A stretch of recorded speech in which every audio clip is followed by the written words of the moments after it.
On parle d'art dans cette première partie de Smart Tech. Richard Orlinski, artiste français contemporain, le plus vendu au monde depuis 2015, connu pour ses figures animales polygonales et colorées, est notre invité. Bonjour.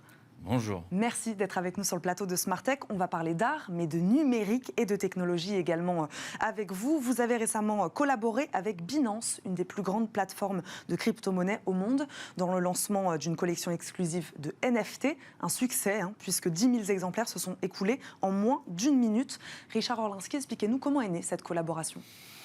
Alors la collaboration, déjà c'est mon intérêt pour la NFT avant la collaboration, parce que du coup il fallait être un petit peu comme averti. Je pense qu'on ne peut pas accepter une collaboration quand on ne sait pas de quoi on parle. Vous saviez déjà ce que c'était? Oui, vous savez, j'avais déjà beaucoup planché. Puis il y a un phénomène très drôle, c'est que en tant qu'artiste, on est extrêmement sollicité. Je reçois, je sais pas, peut-être une dizaine ou une quinzaine de mails par jour, par semaine, sur les réseaux sociaux, parce que de plus en plus, alors il y a un peu de tout, c'est un marché assez particulier où il y a à boire et à manger, et où on propose effectivement de collaborer, de faire des drops sur des plateformes, etc. Donc on a réfléchi, parce que moi de toute façon, le fait d'avoir quelque chose qui soit accessible au plus grand nombre et qui puisse être diffusé comme ça de manière instantanée, c'est quelque chose qui m'intéresse. Je le fais déjà dans mon marché, on va dire, pas NFT, mais on va dire physique, puisqu'on fait des drops, nous aussi, sur de l'art accessible. Après le confinement, j'ai décidé effectivement de pouvoir rendre l'art encore plus accessible que je le faisais avant. À la base, ça avait été fait avec Disney ou des collaborations comme ça, puis j'ai voulu le faire moi-même, et du coup, ça a rencontré un franc succès. Et ça, c'est le numérique qui vous a permis ça? C'est le digital, on va dire, c'est pas le numérique. Mais avec beaucoup de digital, moi même sur mes réseaux, on fait beaucoup de digital, on met en vie parce qu'une sculpture ça vit pas. Et moi je donne beaucoup de vie, on fait des espèces de dessins animés, de 3D. On est beaucoup pour l'animation déjà, pour quelque chose qui est déjà très numérique, déjà de l'art numérique. Donc ensuite, on a effectivement eu ce contact avec Binance, et puis un souhait de faire une collaboration. Ils se sont lancés récemment sur la NFT. Donc du coup, on s'est dit oui, pourquoi pas. En plus, pour le 4e anniversaire, donc ça avait vraiment du sens de faire quelque chose d'assez grand, et surtout de faire connaître à ma communauté quelque chose de complètement nouveau. Et du coup, ça s'est super bien passé. Il y a une vraie mécanique.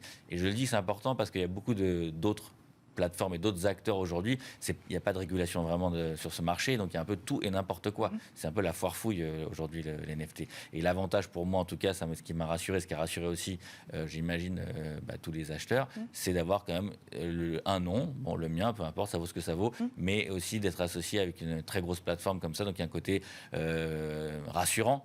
Et puis, l'intérêt que je vois aujourd'hui, alors peut-être j'anticipe un petit peu sur la suite de la discussion, mais c'est qu'on a un second marché et qui tient la route, qui est soutenu, qu'on soutient. Et ça, c'est vraiment important parce que acheter des NFT, effectivement, c'est donné à n'importe qui. Mais si ensuite, on a acheté un NFT, j'en sais pas moi, $100 et que demain, il vaut plus que $10, c'est un problème. Donc le gaming, c'est bien, mais il faut quand même qu'il y ait un intérêt qui soit exact. On va en parler, Richard Orlinski, de ce marché, de cette notion de confiance. On va y revenir aussi également. Pour revenir sur ce partenariat, comment ça s'est passé? Comment vous avez travaillé avec Binance? Est-ce que vous avez créé une collection d'art spécifique à ce partenariat? On a créé une collection d'art spécifique avec des pièces, on va dire, je ne sais pas comment appeler ça, avec des NFT plus ou moins rares, avec toute une gamme complète qui reprenait un petit peu mon bestiaire, et avec des NFT super rares où on faisait vraiment mon œuvre emblématique, c'est le Kong, qui était le Kong anniversaire, qui était donc mélangé vraiment à l'univers de Binance, et donc du coup on a fait une collection assez large avec des forces un peu comme les cartes Pokémon ou comme les cartes Yu-Gi-Oh, où on a des puissances, donc les cartes avaient des puissances, donc il y avait un côté aussi assez ludique dans ces jeux. On retrouvait c'est un univers qui était vraiment sympa. Et puis du coup, on a réfléchi surtout sur le prix aussi, parce qu'il faut pas. Donc moi, mon envie, évidemment, c'est rendre l'art accessible. Je sais qu'il y a eu des drops avec plusieurs dizaines, voire centaines de milliers de dollars, voire millions sur des NFT. Nous, on a voulu vraiment rester proche du public, proche du côté populaire, du mainstream, ce qui m'intéresse moi. C'est ce qui a fait le succès de cette collection, vous pensez? Mais en tout cas, on l'a mis à $20. Et donc $20, c'est quand même accessible. C'est pour les bourses, c'est pour les bourses, toutes les bourses normalement. Et oui, on en a vendu effectivement beaucoup. On a vendu presque 65 000 en moins d'une heure. Donc c'est un vrai succès. Et je répète encore ce que j'ai dit tout à l'heure, mais on voit que la cote, elle tient sur le second marché, et les super rares sont envolés. Il y en a qui sont à plusieurs milliers de dollars. Donc du coup, les gens ils sont contents. Ils n'ont pas ils se sont fait plaisir, ils ont un petit morceau d'une œuvre ou d'un artiste, mais en plus, ils ont quelque chose qui a de la valeur. Et ça, je pense que c'est très important. Vous en parliez tout à l'heure, vous parliez donc d'œuvres physiques. C'est vrai que vous êtes un sculpteur. Complètement. Comment, en tant que sculpteur, vous faites la différence entre donc une œuvre physique, une œuvre tangible, une œuvre classique, on va dire, et une œuvre numérique? Où est la frontière, où est la limite? Comment vous avez évolué avec cette notion aujourd'hui d'art digital, d'art numérique? Moi, j'ai envie de dire, en fait, c'est un tout, c'est complémentaire. C'est comme on dit, l'art, l'art, c'est tout, c'est universel en réalité. C'est juste une espèce de facette supplémentaire qui vient agrémenter, qui vient même donner du crédit à l'œuvre physique, parce que du coup, elle est encore plus diffusée grâce au digital, puisqu'on reprend donc du coup le plus grand nombre. Moi, j'ai remarqué dans le drop, par exemple, qu'on a fait, j'ai eu le petit camembert avec la répartition des acheteurs. Il y a des pays ou des nationalités où je suis même pas présent. Donc, du coup, ça élargit encore plus le champ des possibles. Donc, pour moi, c'est juste un complément en fait, un complément et la frontière, il n'y en a pas. Et on peut même aujourd'hui se servir du digital pour rationaliser, rassurer aussi. Typiquement pour sécuriser des certificats d'authenticité, on peut se servir de la blockchain pour pouvoir. Donc le NFT on a plein d'idées, on réfléchit avec Binance sur plein d'idées de mise en avant, de se servir de faire des passerelles et des ponts entre les deux, entre le numérique. Mais je vous dis, moi j'étais déjà dans le numérique avant tout ça. Donc, vous parliez de propriété. Selon vous, la blockchain aujourd'hui, c'est un rempart contre la contrefaçon. Expliquez-nous pourquoi. Parce que c'est pas comment on appelle ça, falsifiable. Un certificat, par exemple un certificat d'authenticité, on peut le falsifier. Il y a plein de moyens, même les billets, on peut les falsifier. La crypto, jusqu'à ce que j'ai entendu dire, c'est infalsifiable. Donc du coup, quand vous avez un certificat typiquement ou quelque chose d'authenticité par rapport à votre œuvre physique, eh bien donc l'avantage déjà, c'est une vraie sécurité. Une vraie sécurité pour l'artiste. Que peut-elle apporter selon vous? Parce que vous définissez aujourd'hui la technologie blockchain vraiment comme l'avenir de l'art. Qu'est-ce qu'elle peut apporter en plus aussi à l'art, cette technologie? Déjà une ouverture, parce que déjà on a une ouverture au plus grand nombre. L'art, on a l'air de parler de l'art comme si c'était, mais en fait l'art c'est pas évident. Il y a très peu de gens qui s'intéressent à l'art, c'est une niche. Moi, quand j'ai commencé à faire un peu de la diffusion et faire des plateaux télé, c'était compliqué parce qu'il n'y avait pas de case pour les artistes en fait. Combien vous connaissez d'artistes qui vont dans des plateaux pour des émissions? Ça n'intéresse personne en réalité. Donc on a l'impression de dire l'art, la NFT, parce que c'est très à la mode, très tendance, tout le monde parle de ça. On est en train d'en parler. Donc aujourd'hui, je pense que ça devient quelque chose qui fait la promotion de l'art.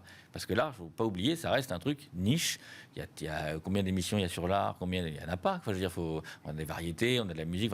Donc c'est quelque chose qui permet justement à peut-être redonner. C'est pourtant un marché qui pèse des milliards d'euros. Oui, mais c'est niche. Ça reste une très très grande niche. Combien de personnes vont dans des musées? Enfin, c'est quelque chose qui reste. Bon, c'est pas grave. Mais de plus en plus, moi je pense que ça contribue déjà pour les jeunes générations à s'ouvrir sur des nouveaux mondes, à une nouvelle manière de consommer, à une manière d'échanger. Donc il y a des plateformes comme ça qui sont en train de se créer. Et du coup, c'est sympa parce que c'est des gens du gaming, peut-être qui seraient jamais intéressés à l'art, et là ils s'intéressent à l'art. Il y a un côté jeu au début pour démarrer. C'est comme si on apprenait l'alphabet en s'amusant, et donc je pense que c'est ce qui manquait, je pense, au monde de l'art. Vous trouvez ça ludique, c'est ce que vous nous disiez tout à l'heure. Comment vous regardez, Richard Orlinski, ces artistes justement qui ne prennent pas ou pas assez le virage numérique aujourd'hui? On est libre, on est un pays de liberté, enfin chacun fait ce qu'il veut. Moi, j'ai pas de jugement à porter. Vous pensez que la technologie, etc., ça peut être l'avenir, mais vous voyez pas ceux qui ne prennent pas ce virage-là comme la mort de l'art non plus? Non, pas du tout. Mais l'art physique existera toujours.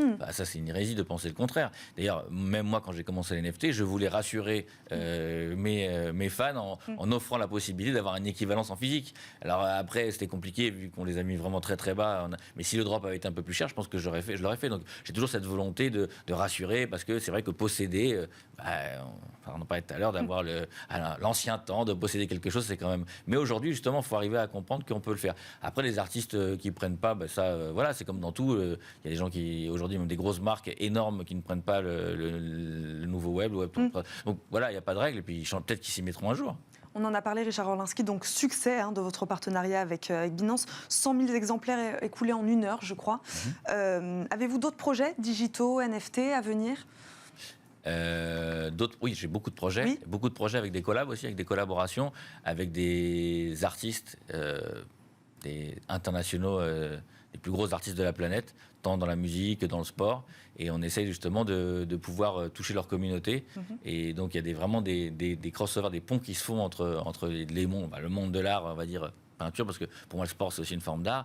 Et donc il se passe quelque chose, on touche d'autres communautés, et c'est intéressant parce que là aussi je pense qu'il y a une mission culturelle, parce que quelque part on prend une star interplanétaire de la musique, elle va proposer donc un NFT. Elle va faire connaître aussi quelque chose d'artistique à des gens qui seraient peut-être jamais intéressés à l'art. Donc il y a vraiment quelque chose d'assez intéressant par rapport à ça. Et ça, c'est vraiment le projet où on a beaucoup de demandes. Alors c'est vrai que j'ai un truc qui est très drôle, j'ai l'impression que le rapport s'est un peu inversé.